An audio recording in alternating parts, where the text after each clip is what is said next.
जय हिंद दोस्तों, आप सभी का स्वागत है आपका अपना YouTube channel Jha exam page पर। दोस्तों, आज के इस वीडियो में हम लोकसभा पर आधारित कुछ क्वेश्चंस लेकर के आए हैं जो बार बार एग्जाम में पूछे गए हैं और इसकी संभावना है कि आने वाले समय में ये हर एक एग्जाम के लिए बहुत ही उपयोगी होगा। तो आप एक एक करके इस क्वेश्चन को देखना और इसको जरूर याद करना। इसी तरह के क्वेश्चन होते हैं, आमतौर पर इसी तरह के क्वेश्चन पूछे जाते हैं SSC में, रेलवे में या फिर स्टेट लेवल का कोई भी एग्जाम होता है तो लोकसभा से इसी तरह के क्वेश्चन पूछे जाते हैं। लोकसभा पर जो आधारित प्रश्न पूछे जाते हैं तो आप इसको जरूर देखना। लेकिन आगे बढ़ने से पहले एक बार फिर मैं कहना चाहूँगा कि अभी तक आपने इस चैनल को सब्सक्राइब नहीं किया है तो इस चैनल को जरूर सब्सक्राइब कर लेना ताकि हमें कुछ हौसला मिले और हम और अच्छा वीडियो लेकर के आएँ। तो इस चैनल को जरूर सब्सक्राइब करना, वीडियो को लास्ट तक देखना और पसंद आए तो लाइक करना, कमेंट करके हमें जरूर बताना। तो हम लेते हैं एक एक करके क्वेश्चन, आप इसको मेरे साथ पढ़िए। यदि आप जानते हैं तो बहुत अच्छी बात है, आप इसको रिवाइज कर लेना। यदि नहीं जानते हैं तो आप जरूर इसको सीखना, ये पेपर में बहुत ही इंपॉर्टेंट है पेपर के लिए। तो आप एक एक करके इसको देखिए। तो पहला क्वेश्चन कहता है, निम्नलिखित में से कौन जनता द्वारा प्रत्यक्ष रूप से निर्वाचित सदन है। यहाँ पर आपको पता है कि हमारे देश में दो सदन है, लोकसभा और राज्यसभा। तो जनता द्वारा जो प्रत्यक्ष रूप से चुना जाता है वो कौन सा सदन है। तो यहाँ पर ऑप्शन दिया हुआ है राज्यसभा, लोकसभा, उपर्युक्त दोनों, उपर्युक्त में से कोई नहीं। तो जनता द्वारा प्रत्यक्ष रूप से लोकसभा के सदस्य चुने जाते हैं। यहाँ पर हमारा निश्चित रूप से आंसर क्या हो जाएगा, लोकसभा। लोकसभा के सदस्य जनता द्वारा चुने जाते हैं प्रत्यक्ष रूप से, तो बी आंसर सही होगा। अगला क्वेश्चन है, लोकसभा, भारत में लोकसभा किसका प्रतिनिधित्व करता है। भारत में लोकसभा किसका प्रतिनिधित्व करता है। ऑप्शन है यहाँ पर राज्यों की विधानसभाओं का, राज्यों और केंद्र शासित प्रदेशों का, भारतीय जनता का और राजनीतिक दलों का। क्योंकि भारतीय जनता इसको चुनती है प्रत्यक्ष रूप से तो लोकसभा किसका प्रतिनिधित्व करती है, भारतीय जनता का। तो सी आंसर हमारा यहाँ पर क्या होगा, सही। लोकसभा किसका प्रतिनिधित्व करता है तो सीधा सीधा भारतीय जनता का। तो सी आंसर हमारा यहाँ पर क्या हो जाएगा, सही हो जाएगा। नेक्स्ट क्वेश्चन है, भारतीय संविधान के किस अनुच्छेद में लोकसभा के गठन के संबंध में प्रावधान किया गया है। तो लोकसभा के गठन के संबंध में तो अनुच्छेद 81, अनुच्छेद 331, उपर्युक्त दोनों, उपर्युक्त में से कोई नहीं। तो अनुच्छेद 81 में लोकसभा के गठन है और 331 में एंग्लो इंडियन के बारे में दिया गया है। इसका मतलब ये दोनों लोकसभा के गठन से संबंध रखता है। तो याद रखना, अनुच्छेद 81, अनुच्छेद 331, इसमें एंग्लो इंडियन के बारे में दिया गया है। तो ये दोनों आपका सही होगा। तो सी आंसर आपका सही है, उपर्युक्त दोनों। अगला प्रश्न है, आगे मैं फिर एक बार याद दिलाते चलूं कि SSC, CGL, CHSL, MTS या रेलवे, बैंक, स्टेट लेवल का कोई भी एग्जाम हो, इसकी यदि आप तैयारी करते हैं तो आप झा एग्जाम पेज से जरूर जुड़िए। चाहे आप किसी भी मंच से तैयारी कर रहे हों, किसी भी मंच से आप जुड़े हुए हों, आप यहाँ से भी जुड़िए और यहाँ पर ढेर सारी सामग्री आपको मिलेगा पढ़ने के लिए। और नहीं समझ में आए तो इसके वीडियो हम लोड करते हैं, आने वाले समय में लाइव क्लास भी होंगे। तो आप ज़रूर यहाँ से जुड़िए और किसी भी तरह की समस्या हो, किसी भी तरह की क्वेरी हो तो आप यहाँ पर जो नंबर दिया गया है इस नंबर पर आप यहाँ हमसे संपर्क कर सकते हैं। हम और हमारी टीम दिन रात मेहनत करती है और आप लोग हमारे मार्गदर्शन में आगे ज़रूर बढ़ेंगे। तो निश्चित रूप से आप इस चैनल को सब्सक्राइब कर लें। हम लेते हैं अगला प्रश्न, एक एक करके फिर देखते हैं। फिर प्रश्न उठता है, यहाँ पर एक खड़ा होता है कि लोकसभा की अधिकतम सदस्य संख्या कितनी हो सकती है। तो लोकसभा की अधिकतम सदस्य संख्या के बारे में पूछा गया है, कितनी हो सकती है। ऑप्शन है 543, 545, 547 और 552। तो लोकसभा की अधिकतम सदस्य संख्या के बारे में पूछा गया है, अधिकतम सदस्य संख्या याद रखना। तो लोकसभा की अधिकतम सदस्य संख्या 552 होगी। 530 राज्यों से चुन के आते हैं, 530 राज्यों से याद रखना। 20 केंद्र शासित प्रदेश से, केंद्र शासित प्रदेश से और दो होते हैं एंग्लो इंडियन के लिए, एंग्लो इंडियन के लिए दो सदस्य चुने जाते हैं। ये ऐसे करके 552 है, लेकिन वर्तमान में 545 ही सदस्य होते हैं। ये याद रखना, ये आगे क्वेश्चन भी आएंगे, आप इसको जरूर याद रखना। अधिकतम सदस्य संख्या कितनी होगी, 552। तो ये आपका आंसर। 7 सदस्य, 7 पर निर्वाचन नहीं होता है, ये पाक अधिकृत कश्मीर में ये क्षेत्र आता है, इसलिए आप इसको बाद में हम व्याख्या करेंगे इसकी। इस पर इलेक्शन नहीं होते तो 545 अभी सदस्य होते हैं, जिसमें 543 पे इलेक्शन होता है और 2 क्या होते हैं एंग्लो इंडियन के लिए, तो 545 हो जाता है। आगे देखते हैं, अगला है राष्ट्रपति आंग्ल भारतीय समुदाय के कितने प्रतिनिधियों को लोकसभा में मनोनीत करता है। आंग्ल भारतीय समुदाय के लिए, एंग्लो इंडियन के लिए राष्ट्रपति लोकसभा में कितने सदस्य को मनोनीत करता है, तो 2, 4, 6, 12। याद रखना, आंग्ल भारतीय समुदाय के लिए राष्ट्रपति लोकसभा में 2 सदस्यों को मनोनीत करता है, तो ए आंसर आपका यहाँ पर क्या हो जाएगा, सही हो जाएगा। तो ए के साथ हम लोग यहाँ पर चलेंगे। नेक्स्ट क्वेश्चन है, वर्तमान में लोकसभा सदस्यों की प्रभावी संख्या कितनी है। अभी हमने बात करी थी कि लोकसभा में वर्तमान में कितने सदस्य हैं, प्रभावी संख्या कितनी है, तो 540, 545, 548 और 552। तभी मैंने बताया था 545, तो प्रभावी संख्या अभी कितनी है, 545, जिसमें 543 पे इलेक्शन होते हैं और 2 क्या होते हैं एंग्लो इंडियन के लिए, तो 545 टोटल हमारे यहाँ पर 545 लोकसभा सदस्य हैं। तो याद रखना 545, सही से लिख देता हूँ 545। अगला है, लोकसभा में आंग्ल भारतीय समुदाय से 2 सदस्यों को मनोनीत करने की शक्ति किसके पास है। तभी मैंने बताया राष्ट्रपति, भारत के राष्ट्रपति क्या करते हैं, आंग्ल समुदाय के लिए, आंग्ल भारतीय समुदाय के लिए 2 सदस्यों को मनोनीत करते हैं। तो हमारा आंसर यहाँ पर क्या हो जाएगा, बी हो जाएगा। तो राष्ट्रपति के पास ये अधिकार है कि आंग्ल भारतीय समुदाय के लोगों के लिए तो प्रतिनिधित्व करने के लिए लोकसभा में 2 सदस्य को मनोनीत करते हैं। तो बी आंसर हमारा यहाँ पर क्या हो जाएगा, सही हो जाएगा। अगला क्वेश्चन है, लोकसभा में राज्यों को किस आधार पर सीटें आवंटित है। राज्यों को लोकसभा की सीटें कैसे, किस आधार पर दी गई है कि किस राज्य से कितनी लोकसभा की सीटें होंगी। तो ऑप्शन है यहाँ पर जनसंख्या, क्षेत्रफल, गरीबी और भाषा। तो लोकसभा में राज्यों को जनसंख्या के आधार पर ये सीटें आवंटित की गई है। तो याद रखना ये आंसर हमारा यहाँ पर क्या हो जाएगा, सही हो जाएगा। तो राज्यों में जनसंख्या के आधार पर लोकसभा की सीटें आवंटित की गई है, बांटी गई है। तो ये आंसर हमारा सही हो जाएगा। अगला क्वेश्चन है, वर्तमान लोकसभा में प्रत्येक राज्य के लिए स्थानों का आवंटन आधारित है। तो किस आधार पर, किस साल जनगणना जो हुई थी, किन साल के आधार पर इसमें लोकसभा में जो सीटें आवंटित है किस साल की जनगणना के आधार पर। तो यहाँ पर दिया हुआ 1951 की जनगणना पर, 1961, 1971 और 1991। अभी जो वर्तमान में जो सीटों का आवंटन है प्रत्येक राज्यों में 1971 की जनगणना पर आधारित है। तो सी आंसर हमारा क्या हो जाएगा, सही हो जाएगा। 1971 की जनगणना पर राज्यों में लोकसभा की सीटें आवंटित की गई है। तो सी आंसर हमारा सही हो जाएगा। अगला क्वेश्चन है, लोकसभा में राज्यवार सीटों की आवंटन 1971 की जनगणना पर आधारित है। यह अभी मैंने बोला, यह निर्धारण किस वर्ष तक यथावत रहेगा, कब तक ये रहेगा 1971 की जनगणना पर आधारित। तो 1931, 1926 और 2031, 2026, 2021, 2011। तो यहाँ पर 2026 तक ये रहेगा। 1971 की जनगणना पर जो आधारित ये आवंटन सिस्टम चल रहा है, ये 2026 तक ये यथावत रहेगा। तो हमारा आंसर यहाँ पर क्या हो जाएगा, बी आंसर हमारा यहाँ पर सही हो जाएगा। बी के साथ हम लोग चलेंगे। नेक्स्ट क्वेश्चन है, लोकसभा में केंद्र शासित प्रदेशों के प्रतिनिधि चुने जाते हैं। केंद्र शासित प्रदेशों के प्रतिनिधि चुने जाते हैं प्रत्यक्ष जन निर्वाचन द्वारा, अप्रत्यक्ष निर्वाचन द्वारा, नामांकन द्वारा, उपर्युक्त सभी। आपको ये पता है कि केंद्र शासित प्रदेशों में से भी लोकसभा के सदस्य आते हैं चुन के, तो वहाँ पर जनता सीधा भाग लेती है, वहाँ भी जैसे राज्यों में होते हैं। तो प्रत्यक्ष निर्वाचन द्वारा, तो ये आंसर आपका सही होगा। अगला है, लोकसभा का चुनाव लड़ने के लिए इच्छुक व्यक्ति की न्यूनतम आयु होनी चाहिए। लोकसभा के चुनाव लड़ने के लिए कितनी आयु न्यूनतम होनी चाहिए, 21 वर्ष, 25 वर्ष, 30 वर्ष और 35 वर्ष। तो लोकसभा के लिए निम्न आयु सीमा जो है वो है 25 वर्ष का। तो 25 वर्ष मिनिमम एज चाहिए तो लोकसभा का चुनाव लड़ सकता है कोई भी आदमी। तो 25 वर्ष हमारा आंसर सही होगा। ये कई एग्जाम में पूछे हैं, ये क्वेश्चन कई एग्जाम में पूछे गए हैं, चाहे रेलवे का हो, एसएससी का हो, कई एग्जाम में ये बार आया है ये क्वेश्चन। तो जरूर याद रखना, लोकसभा के चुनाव लड़ने के लिए, या यहीं पे बोल देता है कि प्रधानमंत्री बनने के लिए, तो मिनिमम आयु 25 वर्ष का है। अगला क्वेश्चन है, कौन सा राज्य सबसे अधिक प्रतिनिधि लोकसभा में भेजता है।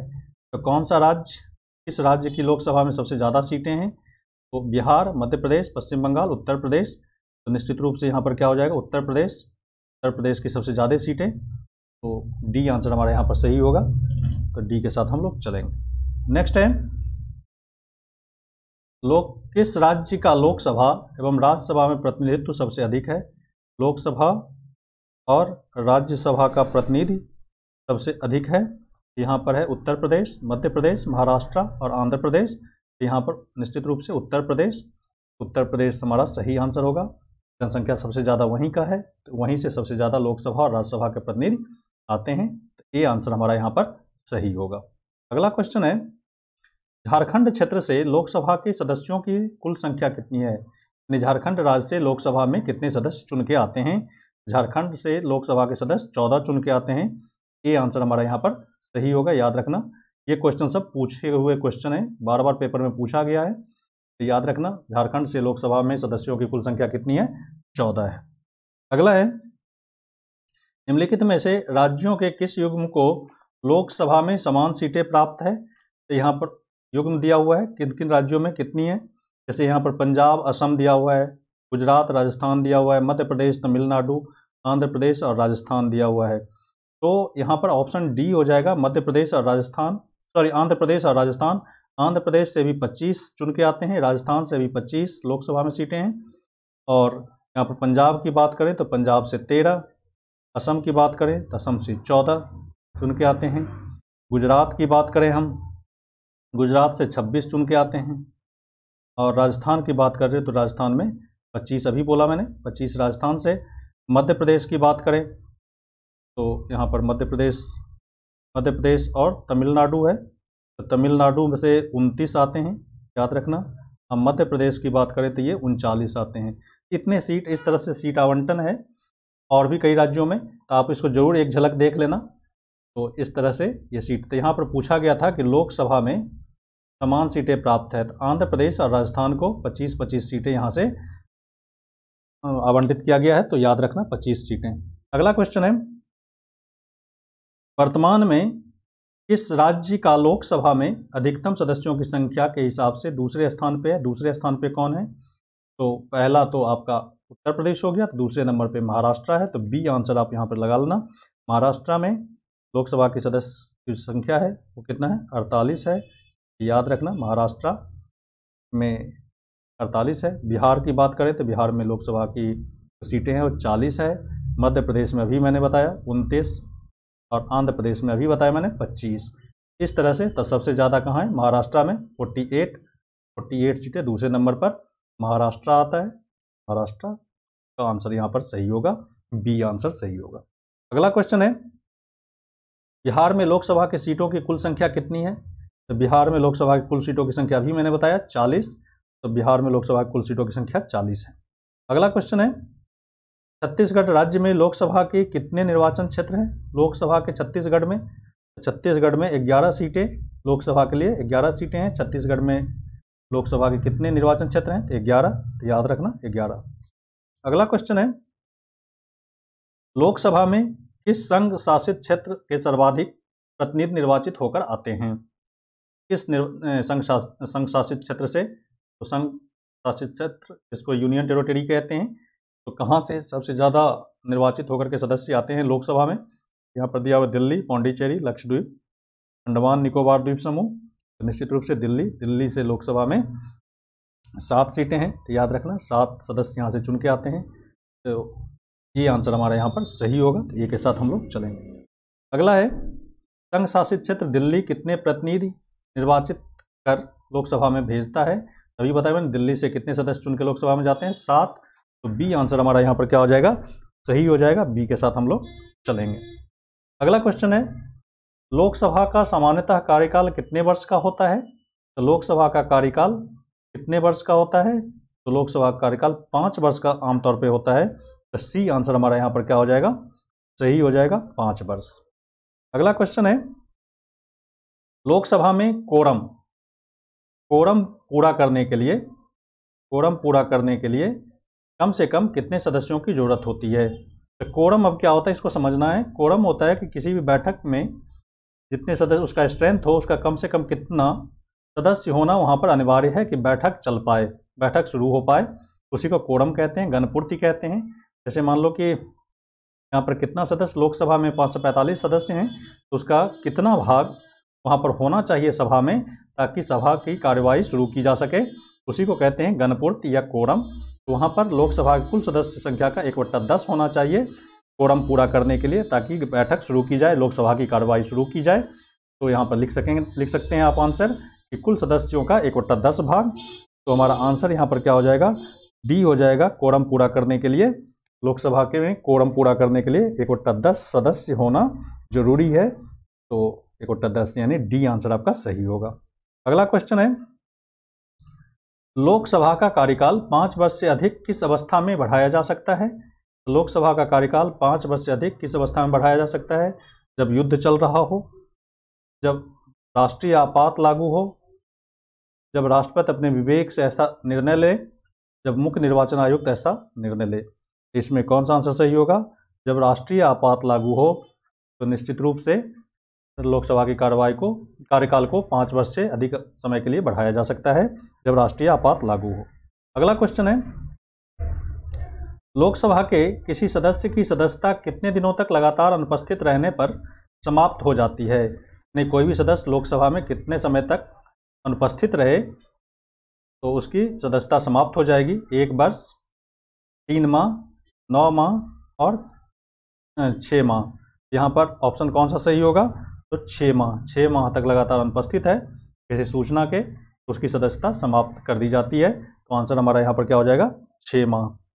अगला क्वेश्चन है, लोकसभा सदस्य अपना त्यागपत्र किसको देता है? तो लोकसभा सदस्य अपना त्यागपत्र किसको देता है? प्रधानमंत्री को, राष्ट्रपति को, लोकसभा अध्यक्ष को, संसदीय मामलों के मंत्री को। लोकसभा के सदस्य लोकसभा के अध्यक्ष को अपना त्यागपत्र देगा। तो सी आंसर हमारा यहाँ पर क्या हो जाएगा? सही हो जाएगा। सी के साथ हम लोग चलेंगे। अगला क्वेश्चन है, किस वर्ष से भूतपूर्व संसद सदस्यों के लिए पेंशन की व्यवस्था लागू की गई है? कब से संसद को पेंशन दी जाती है? तो यहाँ पर दिया हुआ ईस्वी दिया हुआ है 1971 से, 1975 से, 1976 से, 1978 से। कब से सांसदों के लिए पेंशन की व्यवस्था लागू की गई है? तो 1976, याद रखना, तब से सांसदों को, भूतपूर्व सांसदों को पेंशन दी जाती है 1976। सी आंसर आपका सही होगा। अगला क्वेश्चन है, लोकसभा में कम से कम कितने सत्र बुलाए जाते हैं? लोकसभा में कम से कम कितने सत्र बुलाए जाते हैं? वर्ष में 1 बार, वर्ष में 2 बार, वर्ष में 3 बार, वर्ष में 4 बार। कम से कम पूछा गया है, कम से कम पूछा गया है। 1 वर्ष में कम से कम 2 बार लोकसभा का सत्र बुलाया जाता है। तो बी आंसर हमारा यहाँ पर क्या होगा? सही होगा। तब बी के साथ जाएंगे, कम से कम 2 बार सत्र बुलाया जाएगा। बी आंसर सही होगा। अगला क्वेश्चन है, राष्ट्रपति लोकसभा को कार्यकाल पूरा करने के पूर्व भंग कर सकता है? राष्ट्रपति लोकसभा को कार्यकाल पूरा करने के पूर्व भंग कर सकता है। तो यहाँ पर है प्रधानमंत्री की सलाह पर, उपराष्ट्रपति की सलाह पर, लोकसभा अध्यक्ष की सलाह पर, सर्वोच्च न्यायालय के न्यायाधीश की सलाह पर। तो राष्ट्रपति की सलाह पर, प्रधानमंत्री की सलाह पर राष्ट्रपति लोकसभा के कार्यकाल को पूरा करने के पूर्व भंग कर सकता है। तो यहाँ पर प्रधानमंत्री देंगे, यानी प्रधानमंत्री की सलाह पर राष्ट्रपति लोकसभा को भंग कर सकता है। तो ए आंसर हमारा यहाँ पर क्या हो जाएगा? सही हो जाएगा। ए के साथ हम लोग चलेंगे। अगला क्वेश्चन है, आगे फिर मैं आपको याद दिलाते चलूं कि आप अभी तक इस चैनल को सब्सक्राइब नहीं किया है तो इस चैनल को जरूर सब्सक्राइब कर दें, क्योंकि एसएससी, सीजीएल, एमटीएस और रेलवे, एनटीपीसी या group D, bank PO clerk या फिर कोई भी स्टेट लेवल का कोई भी एग्जाम हो, उसकी तैयारी के लिए बहुत ही बेहतर मंच है। तो आप यहाँ से ज़रूर जुड़ें, चैनल को सब्सक्राइब करें, ताकि जब कभी भी हम वीडियो लोड करें या फिर किसी भी तरह का इन्फॉर्मेशन लेके आएँ तो आप तक जरूर पहुँच जाए हो। इसलिए आप अपने आप को आश्वस्त कर लें, चैनल को सब्सक्राइब करें, बेल आइकन जैसे आकृति को आप दबाएं, वहाँ पर ऑल पर क्लिक करें और अपने आप को कंफर्म कर लें कि किसी भी तरह का नोटिफिकेशन आपको मिल जाएगा। ज़रूर इस चैनल को सब्सक्राइब कर लें, अपने दोस्तों को बताएं और जो भी इस तरह से एग्ज़ाम की तैयारी से जुड़े हुए लोग हैं उनको ज़रूर बताएं, ताकि उन्हें भी फ़ायदा मिले और हमारा भी हौसला मिले, हमारा भी परिवार बढ़े। एग्ज़ाम पेज का जो टीम है उनका मनोबल हमेशा ऊँचा रहे, ताकि वो और ज़्यादा मेहनत कर पाए, इसलिए आप जरूर इस चैनल को सब्सक्राइब कर लें। अगला क्वेश्चन है, लोकसभा को उसके कार्यकाल की समाप्ति के पूर्व ही भंग किया जा सकता है। लोकसभा को कार्यकाल की समाप्ति के पूर्व ही भंग किया जा सकता है, किन परिस्थितियों में? राष्ट्रपति द्वारा उनकी इच्छा अनुसार, लोकसभा अध्यक्ष द्वारा, राष्ट्रपति द्वारा मंत्रिपरिषद की सलाह पर, राष्ट्रपति द्वारा लोकसभा अध्यक्ष की सलाह पर। तो इसका आंसर यहाँ पर सी हो जाएगा, राष्ट्रपति द्वारा मंत्रिपरिषद की सलाह पर कार्यकाल समाप्त होने के पूर्व ही उसे भंग कर दिया जा सकता है। तो सी आंसर हमारा यहाँ पर क्या हो जाएगा? सही हो जाएगा। अगला क्वेश्चन है, लोकसभा सदस्य बनने के लिए योग्यता नहीं है, इनमें से कौन सा है जो लोकसभा के अध्यक्ष के सदस्य बनने के लिए योग्यता नहीं है? तो भारत का नागरिक हो, ये भी होना चाहिए, पागल या दिवालिया ना हो, ये भी होना चाहिए, और सरकारी लाभ के पद पर ना हो, ये भी, ये सारे क्राइटेरिया है। इसमें जो सही आंसर होगा बी आंसर सही होगा, उम्र 30 वर्ष से कम ना हो। तो ये क्राइटेरिया सही नहीं है, क्योंकि लोकसभा के सदस्य बनने के लिए आपने अभी देखा कि 25 वर्ष मिनिमम आयु चाहिए। तो बी आंसर हमारा यहाँ पर क्या हो जाएगा? सही हो जाएगा। तो बी के साथ हम लोग चलेंगे। अगला क्वेश्चन है, लोकसभा सदस्यों के निर्योग्यता से संबंधित प्रश्नों पर निर्णय कौन करता है? लोकसभा सदस्यों की निर्योग्यता, लोकसभा के सदस्य अयोग्य हैं, इस संबंधित प्रश्नों पर निर्णय कौन करता है? ऑप्शन दिया हुआ है, लोकसभा अध्यक्ष, प्रधानमंत्री, राष्ट्रपति, संसदीय मामलों के मंत्री। तो लोकसभा अध्यक्ष के पास ये पावर है कि वो इस बात का निर्णय करे कि कौन सा सदस्य अयोग्य है। इस बात का फैसला लोकसभा अध्यक्ष करता है। तो ये आंसर हमारा यहाँ पर क्या हो जाएगा? सही हो जाएगा। अगला क्वेश्चन है, निम्नलिखित में से किसे लोकसभा का अभिरक्षक कहा जाता है? लोकसभा का रक्षक कहा जाता है। इसमें कौन से ऑप्शन सही होंगे? तो प्रधानमंत्री, विरोधी दल का नेता, शासक दल का मुख्य सचेतक, लोकसभा अध्यक्ष। निश्चित रूप से लोकसभा अध्यक्ष को लोकसभा का अभिरक्षक कहा जाता है। तो डी आंसर हमारा यहाँ पर क्या हो जाएगा? सही हो जाएगा। तो डी के साथ हम लोग यहाँ पर चलेंगे। अगला क्वेश्चन है, लोकसभा के अध्यक्ष को कौन चुनता है? लोकसभा के अध्यक्ष को कौन चुनता है? ऑप्शन है यहाँ पर, राष्ट्रपति, लोकसभा के सदस्य, लोकसभा के निर्वाचित सदस्य और संसद के सदस्य। तो निश्चित रूप से यहाँ पर लोकसभा के सदस्य लोकसभा के अध्यक्ष को चुनते हैं। तो बी आंसर हमारा यहाँ पर क्या हो जाएगा? सही हो जाएगा। तो बी के साथ हम लोग चलेंगे। अगला क्वेश्चन है, लोकसभा की बैठक किस प्रकार समाप्त की जाती है? लोकसभा की बैठक को किस प्रकार समाप्त की जा सकती है? क्या क्या सिचुएशन बनते हैं जिसमें लोकसभा की बैठक को समाप्त किया जा सकता है? तो विघटन द्वारा, सत्रावसान द्वारा, स्थगन द्वारा, डी इनमें से सभी द्वारा। ये तीनों सिचुएशन में लोकसभा की बैठक को समाप्त कर दिया जाता है। स्थगन द्वारा, स्थगन प्रस्ताव ले आए, या सत्रावसान हो जाए, या फिर विघटन द्वारा। तो ये सभी सिचुएशन है। तो इसका आंसर क्या हो जाएगा? इनमें से सभी द्वारा। तो डी आंसर हमारा यहाँ पर सही होगा। अगला क्वेश्चन है, लोकसभा का विघटन कौन कर सकता है? लोकसभा को भंग कौन कर सकता है? राष्ट्रपति, प्रधानमंत्री, लोकसभा अध्यक्ष, मंत्रिपरिषद। तो राष्ट्रपति इसको भंग कर सकता है। तो ए आंसर आपका सही होगा। ए के साथ हम लोग चलेंगे। तो ए सही आंसर है, राष्ट्रपति द्वारा लोकसभा का विघटन होता है। अगला क्वेश्चन है, सामान्यतः 5 वर्ष की समाप्ति के पहले लोकसभा को निम्नलिखित में से किसके द्वारा विघटित किया जा सकता है? लोकसभा के कार्यकाल पूरा होने से पहले इसको यदि विघटित करना है तो किसके द्वारा? तो प्रधानमंत्री, लोकसभा अध्यक्ष, प्रधानमंत्री की संस्तुति से राष्ट्रपति, उपर्युक्त में से कोई नहीं। तो इसमें आंसर हो जाएगा सी, प्रधानमंत्री की संस्तुति से राष्ट्रपति। अगला क्वेश्चन है, लोकसभा की सामान्य अवधि बढ़ाई जा सकती है संसद द्वारा पारित अधिनियम से, उच्चतम न्यायालय के आदेश से, भारत के राष्ट्रपति के आदेश से, भारत के प्रधानमंत्री का आदेश से। ये आंसर सही है। ए के साथ हम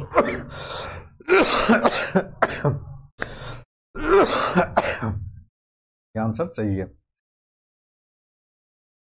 अगला क्वेश्चन है, राज्यसभा और लोकसभा की समान शक्तियां किस क्षेत्र में है? लोकसभा और राज्यसभा की समान शक्तियां किस क्षेत्र में है? नई अखिल भारतीय सेवाएं गठित करने के विषय में, संविधान संशोधन करने के विषय में, सरकार हटाने के विषय में, कटौती प्रस्ताव प्रस्तुत करने के विषय में। तो हमारा यहाँ पर आंसर क्या हो जाएगा? संविधान संशोधन के विषय में। ये आंसर हमारा क्या हो जाएगा? बी आंसर हमारा सही हो जाएगा। बी के साथ हम चलेंगे। संविधान संशोधन के विषय में लोकसभा और राज्यसभा की समान शक्तियां हैं। तो बी आंसर सही है।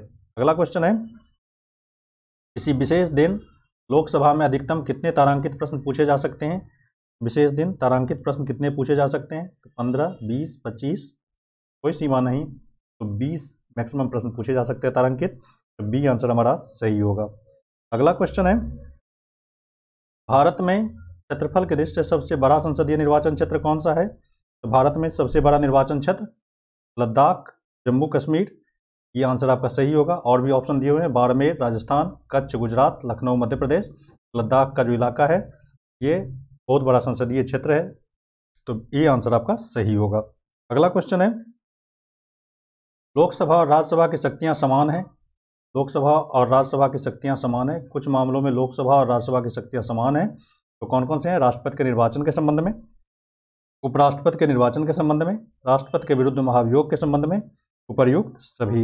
इन सभी मामलों में राज्यसभा और लोकसभा की समान शक्तियां हैं, तो डी आंसर आपका क्या हो जाएगा? सही हो जाएगा। डी के साथ हम लोग चलेंगे। अगला क्वेश्चन है, अविश्वास प्रस्ताव किस सदन में लाया जाता है? अविश्वास प्रस्ताव कहाँ लाया जाता है? कौन से सदन में? लोकसभा, राज्यसभा, किसी भी सदन में इनमें से कोई नहीं।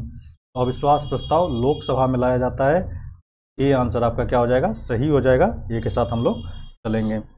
नेक्स्ट क्वेश्चन है, लोकसभा में अनुसूचित जाति एवं अनुसूचित जनजाति के लिए सीटों का आरक्षण संविधान के किस अनुच्छेद में उपबंधित है? संविधान के किस अनुच्छेद में लोकसभा में अनुसूचित जाति और अनुसूचित जनजाति के लिए जो आरक्षण का प्रावधान है किस अनुच्छेद में है? तो अनुच्छेद यहाँ पर आपको सीधा सीधा याद रखना पड़ेगा, 330 में अनुसूचित जाति और जनजाति से संबंधित आरक्षण से संबंधित विषय लिए गए हैं, तो 330। अगला क्वेश्चन है, निम्नलिखित में से कौन सा राज्य लोकसभा में अनुसूचित जाति के सर्वाधिक प्रतिनिधित्व निर्वाचित करता है? किस क्षेत्र से सबसे ज़्यादा अनुसूचित जनजाति आते हैं? अनुसूचित जनजाति है, याद रखना। लोकसभा में सबसे ज़्यादा अनुसूचित जनजाति किस राज्य से आते हैं?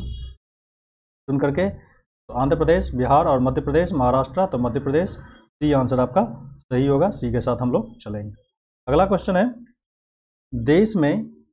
देश का वह संसदीय निर्वाचन क्षेत्र कौन सा है जिसकी सीमाएं 9 संसदीय निर्वाचन क्षेत्रों के साथ स्पर्श करती है? 9 निर्वाचन क्षेत्रों के साथ वो निर्वाचन क्षेत्र का जुड़ाव है, सीमा है। तो मालदा वेस्ट बंगाल, तलडो एमपी,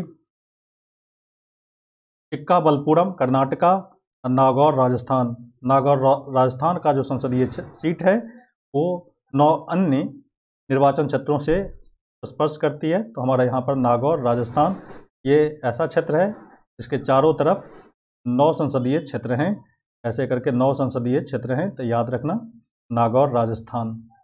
तो हमारा आंसर क्या हो जाएगा? डी आंसर आपका सही हो जाएगा। अगला, प्रथम लोकसभा की पहली बैठक कब हुई थी? प्रथम लोकसभा की पहली बैठक तो 13 मई 1952, याद रखना सीधा सीधा। पहली लोकसभा की पहली बैठक 13 मई 1952 को हुआ था, तो बी आंसर आपका क्या हो जाएगा? सही हो जाएगा। बी के साथ हम लोग चलेंगे। नेक्स्ट क्वेश्चन है, मंत्रिपरिषद किसके प्रसाद पर्यंत कार्य करती है? मंत्रिपरिषद किसके प्रसाद पर्यंत कार्य करती है?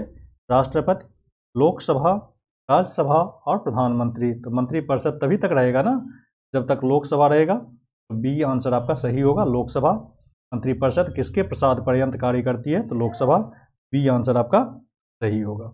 नेक्स्ट क्वेश्चन है, लोकसभा के सुरक्षित निर्वाचन क्षेत्र निम्नलिखित में से किस वर्ग के लिए नहीं है? कौन सा क्षेत्र आरक्षित नहीं है? तो यहाँ पर किसके लिए नहीं आरक्षित है? अनुसूचित जाति के लिए तो आरक्षित है ही, अनुसूचित जनजाति के लिए भी है, पिछड़ा वर्ग के लिए नहीं है, तो यही आपका आंसर हो जाएगा। सी आंसर आपका सही होगा। तो सी के साथ आपको जाना है, पिछड़ा वर्ग।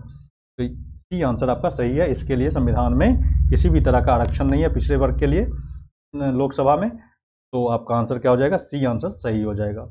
दोस्तों, आज के इस वीडियो में बस इतना ही। हम फिर लेकर के आएंगे कुछ नए सवाल, नए प्रश्न, नए वीडियो में।